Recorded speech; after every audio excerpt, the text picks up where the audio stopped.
जय श्री कृष्णा। आप सबका कृष्ण ज्ञान ऊर्जा में स्वागत है। आज से चैत्र मास प्रारंभ होता है। चैत्र मास में कहते हैं सभी को चिंताएं ज़्यादा सताती हैं, इसीलिए आज हम चिंता से मुक्ति पाने के लिए रक्षा कार्य और ऐसी कथा सुनेंगे जो हमें एक बच्चे की तरह मुसीबतों से रक्षा करती है। आज से चैत्र मास में हम श्री मद्भागवत देवी भागवत महात्म्य को सुनेंगे, जिसमें देवी माँ के बारे में हम जानेंगे। अगर आप ये महात्म्य प्रारंभ से ही शुरू कर रहे हैं तो इसे अंत तक जरूर सुनिएगा। जगत की सृष्टि कार्य में जो उत्पत्ति रूपा, रक्षा कार्य में पालन शक्ति रूपा और जो संहार कार्य में रौद्र रूपा है, संपूर्ण विश्व प्रपंच जिनके लिए क्रीड़ा स्वरूप है, जो परापश्यंती मध्यमा बैखरी वाणी से अभिव्यक्त होती हैं और जो ब्रह्मा विष्णु महेश के द्वारा निरंतर आपराधित होते हैं, वे प्रसन्न चित्त देने वाली भगवती मेरी वाणी को अलंकृत करें। श्री नारायण तथा नरों में श्रेष्ठ श्री नर भगवती सरस्वती और महर्षि वेदव्यास को प्रणाम करने के पश्चात ही इसका पठन पाठन और प्रवचन करना चाहिए। ऋषिगण बोले, हे सूत जी, हे महामते, हे व्यास शिष्य, आप तो दीर्घजीवी हो। आप हम लोगों को नानाविध पुण्य प्रदायनी और मनोहारिणी कथाएं सुनाते हैं। भगवान विष्णु के सर्व पाप विनाशन, परम पवित्र तथा उन अवतार कथाओं से संबंधित अद्भुत चरित्र को हमने भक्ति पूर्वक सुना और इसी प्रकार हमने भगवान शिव के अलौकिक चरित्र भस्म और रुद्राक्ष के ऐतिहासिक महात्म्य का श्रवण आपके मुखारविंद से कर लिया है। हम लोग अब ऐसी पावन कथा सुनना चाहते हैं जो बिना प्रयास के ही मनुष्य को भोग और मोक्ष प्रदान करने में पूर्ण सहायक हो। तो हे महाभाग, अतः आप इस कथा का वर्णन करें जिसके द्वारा मानव कलयुग में भी सिद्धियां प्राप्त कर ले, क्योंकि हम आपसे बढ़कर किसी अन्य को नहीं जानते जो हमारी शंकाओं का निवारण कर सके। अब यह सब सुनकर के सूत जी कहते हैं कि हे महाभाग ऋषियों, आप लोगों ने लोक कल्याण की भावना से अत्यंत ही उत्तम प्रश्न किया है। अतः मैं आप सभी के लिए समस्त शास्त्रों का जो सार है उसे पूर्ण रूप से बताता हूँ। समस्त तीर्थ पुराण व्रत तभी तक गर्जना करते हैं जब तक मनुष्य श्री देवी भागवत का सम्यक रूप से श्रवण नहीं कर लेते। मनुष्य के लिए पाप रूपी अरण्यक तभी तक दुखद और कष्टमय रहता है जब तक श्री देवी भागवत रूपी परशु उपलब्ध नहीं हो जाता। मनुष्य को उपसर्ग रूपी घोर अंधकार तब तक कष्ट पहुंचाता है जब तक देवी भागवत रूपी सूर्य उनके सम्मुख उदित नहीं होता। अब यह सुनकर के ऋषिगण कहते हैं कि हे वक्ताओं में श्रेष्ठ महाभाग, सूत जी, आप हमें बताएं कि देवी भागवत पुराण कैसा है, उसके श्रवण की विधि क्या है, उस पुराण को कितने दिन में सुनना चाहिए, उसकी पूजन विधि क्या है, प्राचीन काल में किन किन मनुष्य ने उसे सुना और उसकी कौन कौन सी कामनाएं पूर्ण हुई हैं। तो सूत जी कहते हैं कि प्राचीन काल में पराशर ऋषि के द्वारा सत्यवती के गर्भ से विष्णु के अंश रूपी मुनि व्यास उत्पन्न हुए, जिन्होंने वेदों का 4 विभाग करके उन्हें अपने शिष्यों को पढ़ाया। पतितों, ब्राह्मण धर्मों, वेद अध्ययन के अंधिकारियों, स्त्रियों और दूषित बुद्धि वाले मनुष्य को धर्म का ज्ञान कैसे हो, मन में ऐसा विचार करके भगवान बद्रीनारायण व्यास जी उनके धर्म ज्ञानार्थ पुराण संहिता का प्रणयन करते थे। उन भगवान व्यास मुनि ने 18 पुराणों और महाभारत का प्रणयन करके सर्वप्रथम मुझे पढ़ाया। उन पुराणों में श्री देवी भागवत पुराण भोग और मोक्ष देने वाला था। व्यास जी राजा जन्मेजय को यह पुराण स्वयं सुनाया करते थे। पूर्व काल में जब जन्मेजय के पिता राजा परीक्षित तक्षक नाग के द्वारा काट लिए गए, अतः पिता की शुद्ध बदगति के लिए राजा ने तीनों लोकों की जननी देवी भगवती का विधिवत अर्चन पूजन करके 9 दिनों तक व्यास जी के मुखारविंद से इस देवी भागवत पुराण का श्रवण किया। यह नवमहायज्ञ के संपूर्ण हो जाने पर राजा परीक्षित ने उसी समय दिव्य रूप धारण कर देवी का सालोक्य प्राप्त किया। सभी 18 पुराणों में यह महादेवी भागवत पुराण सर्वश्रेष्ठ है। धर्म, अर्थ, काम, मोक्ष को प्रदान करती है। जो लोग सदा भक्ति श्रद्धा पूर्वक श्रीमद् देवी भागवत पुराण की कथा सुनते हैं, उन्हें सिद्धि प्राप्त होने में रंच मात्र भी विलंब नहीं होता। इसीलिए मनुष्य को इस पुराण का सदा पठन पाठन करते रहना चाहिए।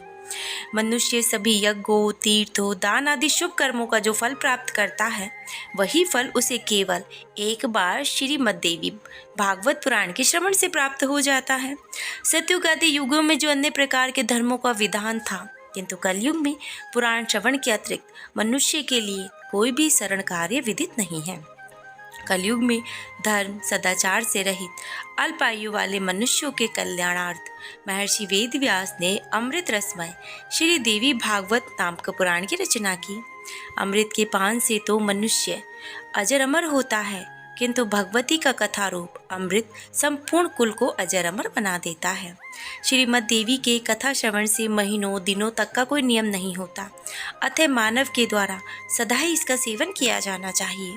अश्विन, चैत्र, माघ और आषाढ़ इन महीनों के चारों नवरात्रों में इस पुराण का श्रवण विशेष फल प्रदान करता है। अतः श्री देवी भागवत का यह नवहा यज्ञ समस्त पुण्य कर्मों में अधिक फलदायी होने के कारण मनुष्यों के लिए विशेष पुण्यप्रद कहा जाता है। जो कलुषित हृदय वाले पापी, मूर्ख, नास्तिक, मित्रद्रोही, वेदों की निंदा करने वाले और गलत मार्ग का अनुसरण करने वाले मनुष्य हैं, वो भी कलयुग में इस नवहा यज्ञ के अनुष्ठान से पवित्र हो जाते हैं। जो मनुष्य दूसरों में धन, पराई स्त्रियों के लिए ललायत रहते हैं, पाप के बोझ से दबे हुए हैं तथा गौ, ब्राह्मण, देवताओं की भक्ति में रहते हैं, वे भी इस नवहा यज्ञ में शुद्ध हो जाते हैं। जो फल कठिन तपस्याओं, व्रतों, तीर्थ सेवन, अनेक विध दान, नियमों, यज्ञों, हवन, जप आदि के करने से प्राप्त नहीं होता, वह फल मनुष्य को श्री देवी भागवत के नवहा यज्ञ से प्राप्त हो जाता है। तो हे विप्रो, गंगा, गया, काशी, नेमिराणस्य, मथुरा, पुष्कर और बद्रिकारण्य भी मनुष्य को उतना शीघ्र पवित्र नहीं कर पाते जितना कि यह देवी भागवत पुराण और नवहा यज्ञ लोगों को पवित्र कर देता है। अतः श्रीमद् देवी भागवत पुराण सभी पुराणों में श्रेष्ठ है। इसे धर्म, अर्थ, काम और मोक्ष की प्राप्ति का उत्तम साधन माना जाता है। महामारी से उत्पन्न हुए उपद्रवों के भीषण भय, समस्त प्रकार के उत्पात आदि इस देवी भागवत पुराण के श्रवण मात्र से ही नष्ट हो जाते हैं। जो अश्विन महीने के शुक्ल पक्ष में सूर्य के कन्या राशि में पहुंचने पर महाअष्टमी तिथि को स्वर्ग सिंहासन पर स्थित देवी के प्रीतिपद महादेवी भागवत पुराण का पूजन करके उसे किसी योग्य ब्राह्मण को श्रद्धापूर्वक देता है, वह देवी के परम पद को प्राप्त होता है। जो मनुष्य चैत्र मास में प्रतिदिन देवी भागवत पुराण का एक श्लोक अथवा आधे श्लोक को भी भक्तिपूर्वक पढ़ता है, वह जगदम्बा का कृपा पात्र हो जाता है। बाल ग्रहों, स्कंद ग्रह, शकुनी, रेती, पूतना, शीत पूतना आदि भूत प्रेत इत्यादि से जो उत्पन्न भय होता है, वो भी देवी भागवत पुराण के श्रवण मात्र से ही दूर हो जाता है। जो व्यक्ति भक्ति भाव से देवी के इस भागवत पुराण का श्रवण और पठन करता है, वह धर्म, अर्थ, काम और मोक्ष को शीघ्र अतिशीघ्र प्राप्त कर लेता है। इस देवी भागवत पुराण के श्रवण से वसुदेव जी प्रसन्न को खोजने के लिए गए हुए और बहुत समय तक नहीं लौटे और अपने प्रिय पुत्र श्री कृष्ण जी को प्राप्त करके वो प्रसन्न हुए। जो मनुष्य भक्ति पूर्वक इस देवी भागवत पुराण की कथा को पढ़ता है, श्रवण करता है, उसे मोक्ष की प्राप्ति शीघ्र अतिशीघ्र होती है। अमृत स्वरूप इस देवी भागवत पुराण के श्रवण से पुत्रहीन मनुष्य पुत्रवान हो जाता है, दरिद्र व्यक्ति धन से संपन्न हो जाता है और रोगग्रस्त मनुष्य रोग से मुक्त हो जाता है। बंध्या स्त्री एक संतान वाली स्त्री और वह स्त्री जिसकी संतान पैदा होकर मर जाती है, वे भी श्री देवी भागवत पुराण सुनकर दीर्घ आयु वाला पुत्र प्राप्त कर सकती हैं। जिस घर में नित्य देवी भागवत पुराण का पूजन किया जाता है, वह घर तीर्थ स्वरूप हो जाता है तथा उसमें निवास करने वाले लोगों के पापों का नाश भी हो जाता है।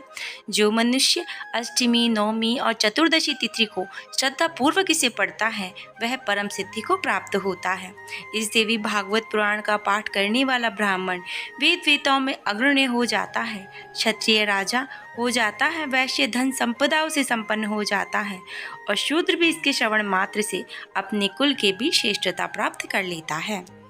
ऋषिगण बोलते हैं कि महाभाग वसुदेव जी ने अपने पुत्र को किस प्रकार प्राप्त किया। वन में भ्रमण करते हुए श्री कृष्ण ने प्रसन्न को कैसे खोजा। तो हे सुमंते, हे सूत जी, किस विधि से और किससे वसुदेव ने श्री देवी भागवत पुराण का श्रवण किया, आप लोगों को यह कथा हमें बताइए। तो आगे की कथा हम कल के अध्याय में सुनेंगे। अगर आपने एक बार ये अध्याय सुनने प्रारंभ कर दिए हैं तो आप सभी से अनुरोध है कि आप सब इन अध्यायों को पूरा जरूर सुनें। श्री हरि भजन करें और अपने आप को स्वस्थ रखें। जय श्री कृष्णा। राधे राधे।